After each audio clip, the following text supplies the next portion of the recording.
বন্ধুরা, আশা করি আপনারা ভালো আছেন। আমি আবারও চলে এসেছি আরেকটা টপিক নিয়ে। আশা করি আমার ভিডিও আপনাদের ভালো লাগছে। যদি ভালো লেগে থাকে তাহলে প্লিজ লাইক করবেন, প্রয়োজনীয়দের সাথে শেয়ার করবেন, আর আমার চ্যানেলটি সাবস্ক্রাইব করে আমার পাশে থাকবেন। তাহলে চলুন আজকের ভিডিও শুরু করা যাক। আমি আমার আগের ভিডিওতে বলেছিলাম বাচ্চাদের ঠান্ডা লাগার বিষয়। যেহেতু এখন শীতকাল চলছে, তাই জন্য এখন ঠান্ডা লাগার প্রবণতাটা অনেকটাই বেশি। তবে এরকম নয় যে শুধু শীতকালেই ঠান্ডা লাগে বা শুধু শীতকালেই জ্বর সর্দি কাশি হয়। এটা কিন্তু প্রায় অনেক সময়তেই হয়ে থাকে। অনেক সময় কিছু কিছু বাচ্চার ক্ষেত্রে এরকম হয় যে খুব কম তারা অসুস্থ হয়, কিছু কিছু বাচ্চার ক্ষেত্রে তারা কিন্তু ঘন ঘন অসুস্থ হতে থাকে। আজকে আমরা সে বিষয়ে কথা বলবো। আজকের টপিক হলো বাচ্চাদের কোল্ড কাফ ফিভারের কজ অ্যান্ড দ্য প্রিকশন।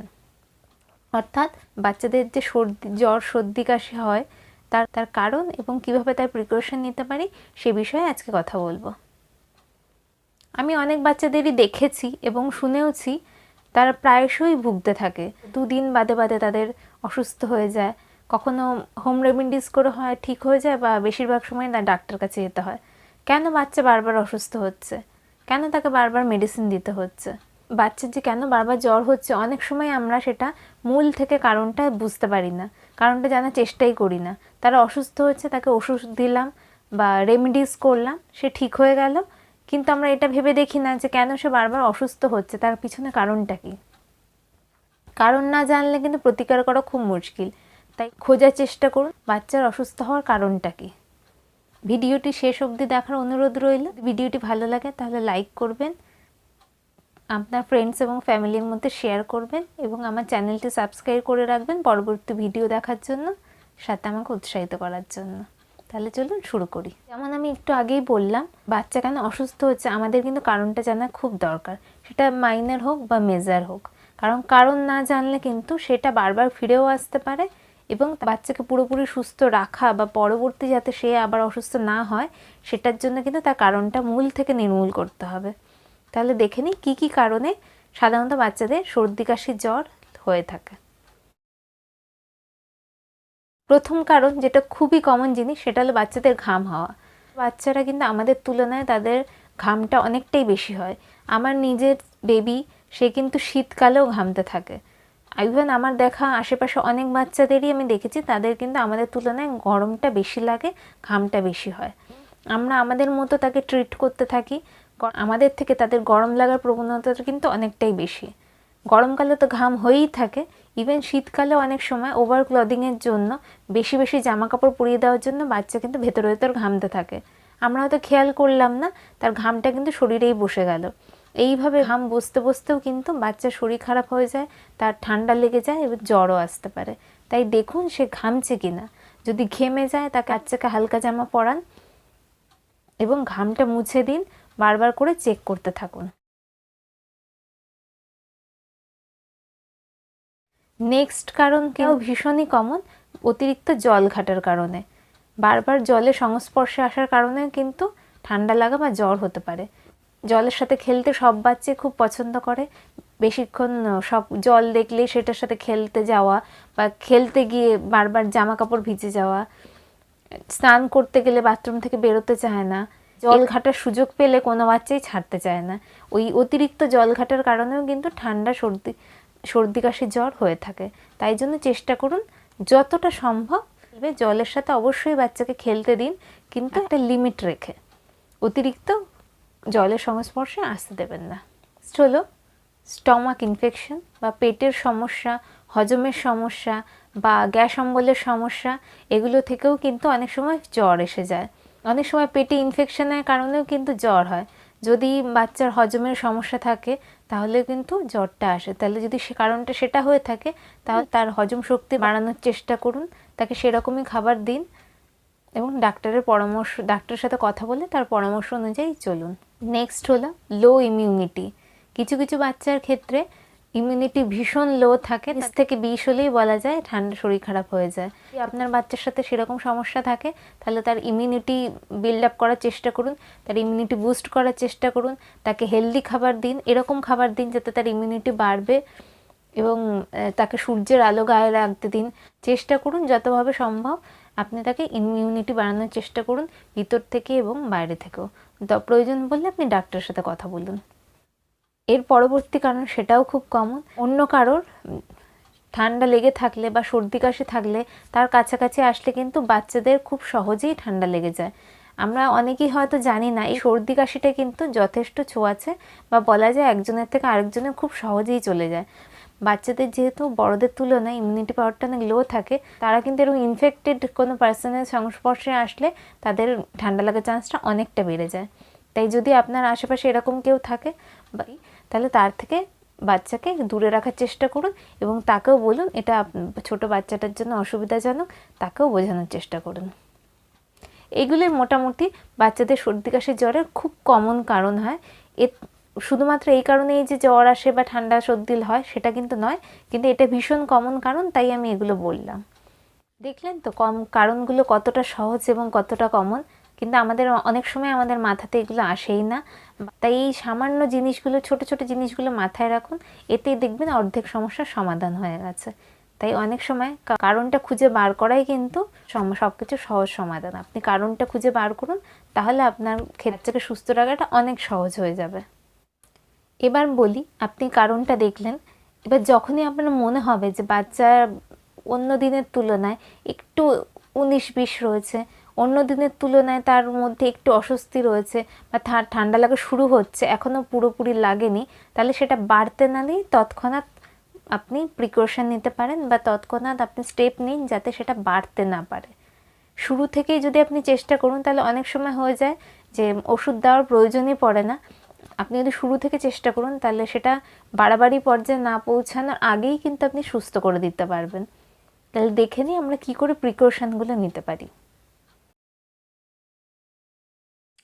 প্রথমে যেটা বললাম, যদি মনে হয় বাচ্চা বেশি ঘামছে তাহলে বারবার তার চেক করুন যে সে ঘেমে যাচ্ছে কিনা। সুতির কাপড়, জামা কাপড় পরানোর চেষ্টা করুন, তাকে বডি যাতে বেশি হিট না হয় সেই দিকে দেখার চেষ্টা করুন। থেকে যদি জল ঘাটার জন্য ঠান্ডা লাগতে থাকে তাহলে তার জলের সংস্পর্শে কম আসতে পারে, সেই দিকে আপনি নজর রাখুন। জল থেকে যতটা সম্ভব তাকে জল থেকে দূরে রাখার চেষ্টা করুন। নেক্সট পয়েন্ট হলো, আপনি বাচ্চার জল খাওয়ার পরিমাণটা অনেক বাড়িয়ে দিন। অনেক সময় জল কম খাওয়ার কারণে কিন্তু বডি হিট হয়ে যায় এবং বডিতে নানা রকম সমস্যা দেখা যায়। খেয়াল রাখুন সে যেন বাচ্চা যেন পর্যাপ্ত পরিমাণে জল খায়। নেক্সট পয়েন্ট হলো, যদি আপনার বাড়িতে এসি থাকে বা কুলার থাকে, অনেক সময় এসি বা কুলারের থেকেও কিন্তু বাচ্চাদের ঠান্ডা লেগে যায়। অতিরিক্ত কম তাপমাত্রার জন্য কিন্তু বাচ্চাদের ঠান্ডা লেগে যায়। তাই যদি আপনার বাচ্চার শরীর খারাপের কারণ এটা হয়ে থাকে তাহলে চেষ্টা করুন তাকে এসি এবং কুলার থেকে দূরে রাখতে। আর যদি রাখতেই হয় তাহলে তাকে ফুল হাতা জামা কাপড় পরান, যাতে হাওয়াটা ডাইরেক্ট তাদের বুকে বা গায়ে না লাগে। ঠান্ডার সময় চেষ্টা করবেন তার বুক, মাথা, কান, পায়ের তলা, সম্ভব হলে হাতের তালু ঢেকে রাখার জন্য। বাচ্চা যেই রুমে রয়েছে বা যেই বাড়িতে রয়েছে তার জানলা দরজা দিনের একটা পার্টিকুলার সময় জানলা দরজা অবশ্যই খুলবেন। ঘরে ফ্রেশ এয়ার আসতে দিন, শুদ্ধ বাতাস আসতে দিন এবং ঘরের বাতাস বাইরে যেতে দিন। শীত পড়েছে বলে যে সবসময় দরজা জানলা বন্ধ করে রাখবেন এটা কিন্তু একদমই উচিত না, এতে কিন্তু সংক্রমণ যথেষ্ট বাড়তে থাকে। তাই জন্য শীতকাল হোক বা গরমকাল হোক বা যেই সময় হোক দরজা জানলা খুলে রাখুন। কিছু সময়ের জন্য হলো দরজা জানলা খুলে রাখুন, বাইরের ফ্রেশ এয়ার ঘরে আসতে দিন এবং ঘরের বদ্ধ বাতাসকে বাইরে বেরিয়ে যেতে দিন। যদি আপনার ঘরে সূর্যের আলো ঢোকার সুবিধা থাকে তাহলে তো অবশ্যই সেই জানলা দরজা অবশ্যই করে খুলে রাখবেন, এতে আপনার ঘর জীবাণুমুক্ত হবে। চেষ্টা করুন ঘরের পরিবেশ সুস্থ রাখার এবং পরিষ্কার পরিচ্ছন্ন রাখার। বাচ্চার জামা কাপড় অবশ্যই পরিষ্কার পরাবেন, তাকে কোনো অপরিষ্কার জামা কাপড় বা ভিজে জামা কাপড় কখনো পরাবেন না। কারোর যদি ঠান্ডা লেগে থাকে চেষ্টা করুন তার থেকে বাচ্চাদের দূরে থাকতে, কারণ সর্দি কাশির ইনফেকশন কিন্তু খুব সহজেই একজনের থেকে আরেকজনের হয়ে থাকে। বাচ্চার ঠান্ডা লাগছে এরকম প্রবণতা দেখলে দুধের মধ্যে হলুদ দিয়ে ফুটিয়ে খাওয়ান, এটা কিন্তু খুব ভালো একটা ওষুধ। বাচ্চার যদি নাক থেকে জল পড়ে বা নাক বন্ধ হচ্ছে যাচ্ছে বলে মনে হয় তাহলে নেজাল ড্রপ ইউজ করুন, এটার সেরকম সাইড এফেক্ট নেই, এটা ডাক্তাররা বাচ্চাদের দিয়েই থাকেন। এই নেজাল ড্রপ কিন্তু আপনি দিনে অনেকবারই দিতে পারেন, তাকে এতে তার নাকটা খুলে যাবে এবং তার শ্বাস নিতে সুবিধা হবে এবং সে অনেকটাই সুস্থ বোধ করবে। এরপর বলি, এই সময় কিন্তু বাচ্চাদের একটু সহজপাচ্য খাবার দেবেন, বেশি জটিল খাবার দেবেন না।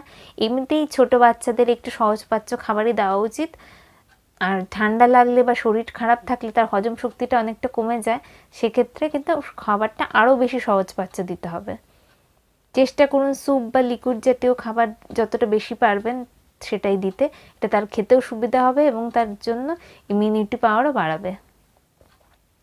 এবার বলি, ইমিউনিটি বাড়াবে এরকম খাবার যেমন হলুদ, জিরে, আদা, এইগুলো তার খাবারে বেশি করে ইনক্লুড করুন, তাতে তার ইমিউনিটি বিল্ড হবে। ঘরে সবসময় কিছু এমার্জেন্সি মেডিসিন রাখবেন, যেমন বড়দের জন্য রাখেন তেমন কিন্তু বাচ্চাদের জন্য রাখাটা জরুরি।